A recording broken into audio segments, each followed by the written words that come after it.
हम्म। B com second year के प्यारे बच्चों, स्वागत है आप सभी का शंकर सर के क्लास में। आज की क्लास में हम जानेंगे कि कॉस्ट अकाउंटिंग का तैयारी कैसे करना है। ये वीडियो उन दोनों बच्चों के लिए बहुत इंपॉर्टेंट है जो या तो प्रैक्टिकल पढ़ के पास होना चाहते हैं या तो थ्योरी पढ़ के या फिर दोनों का कंबाइन आधा आधा। देखो, सबसे पहले हम बात कर लेते हैं कॉस्ट अकाउंटिंग क्या है। कॉस्ट अकाउंटिंग को लागत लेखा भी कहते हैं, जिसमें आप किसी फैक्ट्री या उद्योग में जहाँ पर आप कुछ यूनिट्स तैयार करते हैं उसकी लागत को कम से कम कैसे कर सकें, इसका मेंटेनेंस या इसका मैनेजमेंट करते हैं। इसके लिए ही एक अलग से बुक है लागत लेखांकन, जो कि अलग अलग कार्य के हिसाब से अलग अलग पद्धति अपनाई जाती है, जिनको डिटेल से इस कॉस्ट अकाउंटिंग में दिया गया है। जब आप आते हैं प्रैक्टिकल या थ्योरी पे, तो आपके पास थ्योरी के लिए बहुत सारे चैप्टर हैं, पर प्रैक्टिकल बनाने के लिए अगर आप तैयार हो जाते हैं तो आपको केवल ये 5 चैप्टर पढ़ने होते हैं। जो कि पहला यूनिट से है मटेरियल कॉस्ट, दूसरे यूनिट से है आपका मशीन आवर रेट, तीसरे यूनिट से है आपका कॉन्ट्रैक्ट अकाउंट और चौथे यूनिट से है प्रोसेस अकाउंट।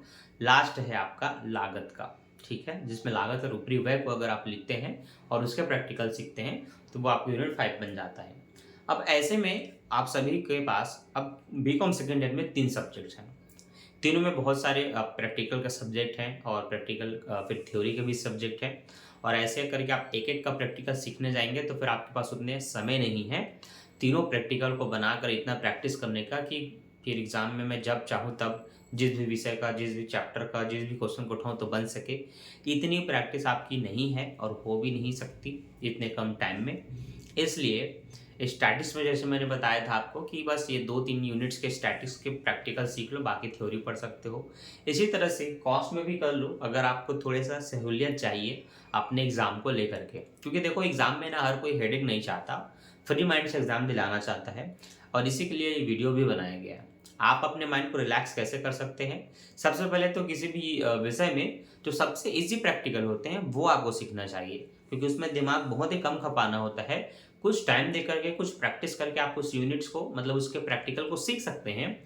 और सीखने के बाद अब आप प्रिपेयर हो जाते हैं कम से कम पासिंग मार्क लाने के लिए, क्योंकि कम से कम 2 यूनिट्स के प्रैक्टिकल सीखने हैं जिसमें 15-15, 30 नंबर आपको आसानी से मिल जाएगा। बाकी आप थ्योरी पढ़ के बाकी के तो 20-30 नंबर और जुगाड़ कर सकते हैं। तो इस तरह से आपको किसी भी एक विषय में 50 से 60 नंबर बहुत आसानी से मिल सकता है, और 30 नंबर तो कहीं नहीं गया। तो आज हम बात करते हैं कि कॉस्ट अकाउंटिंग में क्या पढ़ना चाहिए जिससे आप प्रैक्टिकल भी सीख सकें और बाकी थ्योरी भी पढ़ सकें।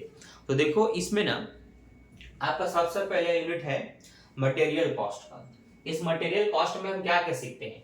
इसके अंतर्गत हम सीखते हैं लीफो, फीफो, ईफो, ठीक है, इसके साथ एवरेज का है, बेसिक स्टॉक मेथड का है, रिप्लेसमेंट का है और मार्केट वैल्यू की है, ठीक है। तो कहने का मतलब है 4 और मेथड इसके साथ ऐड हो जाते हैं, और ये सब आपके एग्जाम में 15 नंबर के आते हैं, जो कि बहुत बड़ा नहीं है। जिस तरह से आपने फर्स्ट ईयर में अंतिम खाते बनाए होंगे, फाइनल अकाउंट बनाया होगा, जनरल एंट्री बनाया होगा, उतना बड़ा नहीं है, और ना ही उतने जैसे 10 खाते हैं। इसमें बस एक ही कोई प्रैक्टिकल बनता है जो कि बहुत ही कम क्वेश्चन होते हैं। कहने का मतलब है पूरे पेज का 1/3 हिस्सा बस उपयोग होगा उसके क्वेश्चन में, और हो सकता है पूरा 1 पेज उपयोग हो जाए इसके आंसर में, पर उससे ज्यादा कुछ होता नहीं है। तो सबसे सरल और सबसे इजी चीज है आपका ये यूनिट 1। ये क्या है? ये यूनिट 1 है आपका, ठीक है। इसके बाद अगर मुझको पूछेंगे कि सर उसके बाद सेकंड में सरल क्या है जो बहुत इजीली आपको समझ में आ जाए और हमसे बन जाए, तो वो आपका यूनिट 4 होता है। यूनिट 4 में आप सीखते हैं प्रोसेस अकाउंट, जिसको आप प्रक्रिया खाते भी बोलते हैं। जितना सरल आपको वो लगेगा उससे कई ज्यादा सरल प्रोसेस अकाउंट है, बहुत ही इजी है। इसमें आपको अलग अलग प्रक्रियाओं से किसी भी वस्तु को निर्माण करने के लिए 3 स्टेप से गुजरना पड़ सकता है। तो process A, process B, process C करके दिया जाता है। जैसे कि मान लेते हैं अगर हम ऑयलिंग की बात करें, जो खाने का ऑयल हम तैयार करते हैं, सबसे पहले क्या हुआ, आपने सोयाबीन कहीं से जुगाड़ किया, ठीक है, उसको साफ सफाई की, ये आपका पहला प्रोसेस हुआ, साफ सफाई की और पिसाई कर दिया। पिसाई करने के बाद अगला प्रोसेस है, जो उसकी मटेरियल निकली, जो तरल पदार्थ निकला, वही उसकी तेल है, जिसकी छनाई और थोड़ी सी रिफाइंड का काम होता है। सेकेंड स्टेप में रिफाइन हो गया, और आपका सेकेंड स्टेप में ही क्या हुआ कि जो सोया को बारीकी से दबाने पर जो तेल निकला, उस दबे हुए माल को आप पीस करके उससे अब आटा तैयार करके उसकी लोई बना करके खंड में डिवाइड करके उसकी सोयाबीन बड़ी बना दी जाती है। रिफाइंड तेल को अब आपको पैकिंग करने का काम आएगा, मतलब डब्बे में डालेंगे, पैकिंग करेंगे, ये तीसरा काम हो गया। तो इन सभी में श्रम लगते हैं, इन सभी में मशीनों का उपयोग होता है, इसमें घंटे लगते हैं, ठीक है, इसमें कुछ खर्चे भी लग सकते हैं। इन सभी अलग-अलग प्रक्रियाओं से गुजरने पर कितना समय लगा, मशीन कितनी लगी, वर्क कितना आया, ये सब चीज़ों को हम अलग-अलग करके 3 खातों में बनाते हैं, जो कि प्रोसेस 1, प्रोसेस 2, प्रोसेस 3 करके कहलाता है। और पहले प्रोसेस का टोटल सेकंड में ट्रांसफ़र होता है, सेकंड का टोटल थर्ड में ट्रांसफ़र होता है, उसके बाद उसको फिनिश कर दिया जाता है, जो कि बहुत सरल चीज़ है। आप मेरे चैनल के अंदर आइए, कॉस्ट अकाउंटिंग के अंदर जाइए, आपको प्रोसेस अकाउंट का ना प्रैक्टिकल मिल जाएगा, जिसको देख करके आप सीख सकते हैं कि प्रोसेस अकाउंट होता क्या है, ठीक है? और इसको बहुत आसानी से आप सीख सकते हैं और अपने बुक में उदाहरण से देख करके और सीख सकते हैं। साथ ही साथ अनसॉल्व्ड लेकर के 5 साल का क्वेश्चन पेपर आप देख सकते हैं कि उसमें लिफो फिबो मेथड मतलब यूनिट 1 से किस टाइप का प्रैक्टिकल आया है और क्या आप उसमें बन पाएगा कि नहीं। साथ ही साथ यूनिट 4 का देख सकते हैं। जब आप पहले सीखेंगे और उसके बाद क्वेश्चन देखेंगे और क्वेश्चन को बना लेंगे, तो आपके अंदर एक गजब का कॉन्फिडेंस आएगा कि हाँ यार, ये सरल है और मैं बना सकता हूँ। तब आप आते हैं अपने अगले थ्योरी या फिर प्रैक्टिकल के लिए। अब जैसे कि मैंने कहा, कम से कम 2 प्रैक्टिकल बनाया करो ताकि 30 नंबर आपका कंफर्म हो जाए। तो अब आपके पास 3 थ्योरी है, जिसको आप जैसे चाहे वैसे लिख सकते हैं 45 नंबर पाने के लिए। तो ये आपके ऊपर डिपेंड करता है आपको थ्योरी कितने अच्छे से याद होती है। अगर थ्योरी ज्यादा याद नहीं होती तो आप इसको उल्टा कर सकते हैं, फिर आप 3 प्रैक्टिकल पे जाएंगे और कोई 2 थ्योरी पढ़ेंगे। तो तीसरा इजी प्रैक्टिकल इसमें अगर आप पूछेंगे कि क्या है, तो वो आपका कॉन्ट्रैक्ट अकाउंट है। इसमें कॉस्ट शीट भी तैयार होता है इसी चैप्टर में, तो आप कॉस्ट शीट भी सीख सकते हैं। मतलब इसमें ना 2 चीज सीखना होता है, एक कॉन्ट्रैक्ट अकाउंट, दूसरा कॉस्ट शीट, और दोनों ही एग्जाम में आ जाते हैं अथवा में। या कभी कॉन्ट्रैक्ट आता है, एक थ्योरी आएगी, या कभी कॉस्ट शीट आएगा, एक थ्योरी आएगी, लेकिन दोनों वहां पर सीखना जरूरी है।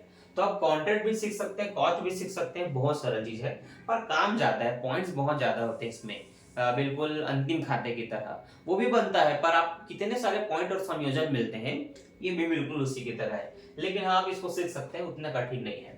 तो आपको मैं तीसरा जो प्रैक्टिकल बताना चाहता था वो ये है। बाकी आप फिर बाकी के थ्योरीज पढ़ के तैयारी कर सकते हो, जो बहुत सरल था मैंने वो बताया, क्योंकि ना हेडेक से काम नहीं करना है, बहुत इजी तरीके से आपको पढ़ना और समझना है, ठीक है। तो आपको पता चल गया इनके प्रैक्टिकल, बाकी की थ्योरी, तो इनकी थ्योरीज पढ़ सकते हैं। अब थ्योरीज भी कैसे जाने, क्योंकि क्या एग्जाम में आता है, बहुत सिंपल तरीका है। 5 साल का क्वेश्चन पेपर आपके पास होना चाहिए, आपके यूनिवर्सिटी की वेबसाइट में होगा। वहां ना मिले तो आप अनसॉल्ड मार्केट में ले सकते हैं। आपको अपने मार्केट में ना मिले तो आप कभी बिलासपुर आइए, ठीक है। आप जहां पर भी होंगे, ट्रेन की सुविधा है, 40-45 रुपए टिकट होता है, आप यहाँ पर आइए। गोल बाजार की मार्केट में आप आइए, या फिर गांधी चौक के मार्केट में यहाँ से लेकर के जाइए। यहाँ पर पूरा बुक डिपो भंडार है, कोचिंग का हब है, यहाँ आपको आसानी से मिल जाएगा BCom first year, second year, final year का अनसॉल्ड, ठीक है। और उसके बाद ना आपको 5 साल के क्वेश्चन पेपर मिल जाएंगे, जिसमें आप ये देखेंगे कि इनमें से 5 साल में 5 क्वेश्चन थ्योरी का जरूर आया होगा, इनमें से भी 5 क्वेश्चन थ्योरी का जरूर आया होगा, आप ये देख सकते हैं। अब आप ये देखेंगे अपना अजय माला जब आप लेंगे तो कि कुल इन चैप्टर्स में कितनी थ्योरीज है, कितने क्वेश्चन है। मान लेते हैं 15 क्वेश्चन है टोटल मिलाकर, जितने भी यूनिट्स में चैप्टर होंगे, और उसमें से कोई 5 आ चुका है। तो आप ये देखेंगे कि आपके जयमाला में लिखा होगा कि वो बाकी के क्वेश्चन किस यूनिवर्सिटी ने पूछा है, रायपुर ने, दुर्ग ने, बिलासपुर ने, भिलाई ने। अब हम मान लेते हैं कि आप दुर्ग वाले हैं और आपने अपने 5 साल का क्वेश्चन पेपर देख लिया, और आप ये देख रहे हैं कि बाकी क्वेश्चन आपकी यूनिवर्सिटी ने नहीं पूछा, लेकिन आप ये ढूंढो कि आपका जो क्वेश्चन होता है उसको और कौन सी यूनिवर्सिटी पूछती है। अगर जो क्वेश्चन दुर्ग ने पूछा है, तो क्या उस क्वेश्चन को बिलासपुर ने पूछा है, या फिर रायपुर ने पूछा है, फिर रायगढ़ ने पूछा है, या फिर जगदलपुर ने पूछा है। जिसने भी पूछा होगा आपके क्वेश्चन को, तो आप उसके क्वेश्चन में देखो कि उसने और क्या क्या पूछ लिया है, क्योंकि हो सकता है अब जो इसने पूछा है उसके क्वेश्चन को इस साल आपकी दुर्ग यूनिवर्सिटी पूछ दे, या फिर जितना पूछा उसमें से एक आ जाएगा।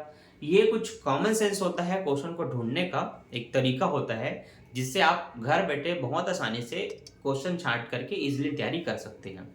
तो ये कुछ जो पॉइंट मैंने बताया, इस पर फोकस करिए और अपनी पढ़ाई को भी स्टार्ट कीजिए। टाइम में निकालिए, 2 घंटे का थ्योरी को पढ़ के देखिए, प्रैक्टिकल को पढ़ के देखिए। और मैं आपको बता देता हूँ कि मेरे चैनल में लिफो हिफो का लगभग 5 से 6 वीडियो भी करंट का मिलेगा, जो इस साल मैंने आपके लिए बनाया है। डिटेल से वीडियो है, लगभग कुछ 1 घंटे का, कुछ 1 घंटे 45 मिनट का, जिसमें मैंने आपको स्टैटिक्स को भी बहुत डिटेल से सिखाया है और कॉस्ट मतलब ये लिफो का कॉस्ट अकाउंटिंग का भी बिल्कुल बनाया है। बहुत सारे बच्चों ने देख लिया, अभी में लगभग 250-300 कुछ व्यूज हो चुके हैं। अब धीरे धीरे जब एग्जाम आएगा तो उसमें और व्यूज बढ़ेगा। अभी आप लोग जा करके देखो, सीखो, हो सके तो उसका लिंक डिस्क्रिप्शन में दे देता हूँ। और ऐसे ही इंपॉर्टेंट वीडियो चाहिए बाकी सब्जेक्ट का तो कमेंट कर देना। बाकी मिलता हूँ नेक्स्ट वीडियो में। Thanks for watching.